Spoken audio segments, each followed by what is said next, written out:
Hej og velkommen til Ask også af Kæber og Folke. Vi har fået et spørgsmål fra Simon Kjær, som spørger, hvordan man laver damer, ikke?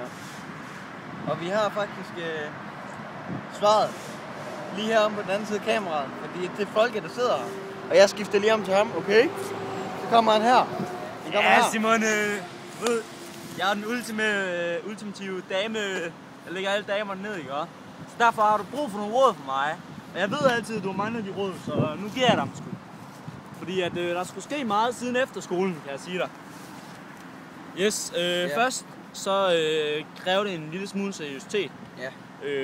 Du behøver ikke være fuld, men det er okay at være fuld. Det er også okay, hvis du er fuld. Lidt nemmere måske. Det er nemmest, hvis det er fuld. Ja. Hvis du er fuld, ja. Så er det godt at skabe en god øjenkontakt. Ja, og være lidt sjov og sådan. Ja. Men så tager du hende bare med hjem i kanen, ikke? Og så tror jeg bare, at I begynder bare at knæppe eller noget. Jeg ved det ikke. Jeg er ikke så erfaren. Det er måske din oplevelse. Ja, men altså inden, altså det selvfølgelig begynder I at knæppe, når I har noget sammen. Men prøv nu at huske det der med øjenkontakt, at have et godt smil og finde noget. Du skal have charmen i godt. Du må gerne drille hende lidt, men ikke for meget. Men du ved, hvad jeg mener. Finde nogle gode, prik lidt til hende og sådan noget. Yes. Jamen, var det egentlig ikke det? Jo, så vis noget interesse. Ja. Så det er egentlig bare det. Så vil vi lige huske at sige skål derude i verden, fordi vi holder efterårsferie nu. Og der kommer nok ikke flere videoer i hele efterårsferien, men efter det kan jeg love dig for, at vi bliver aktive.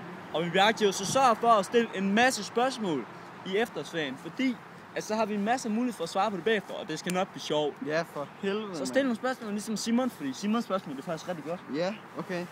Men subscribe her, stil comment i bunden, og så er vi der. Vi ses. Hej hej. Hej.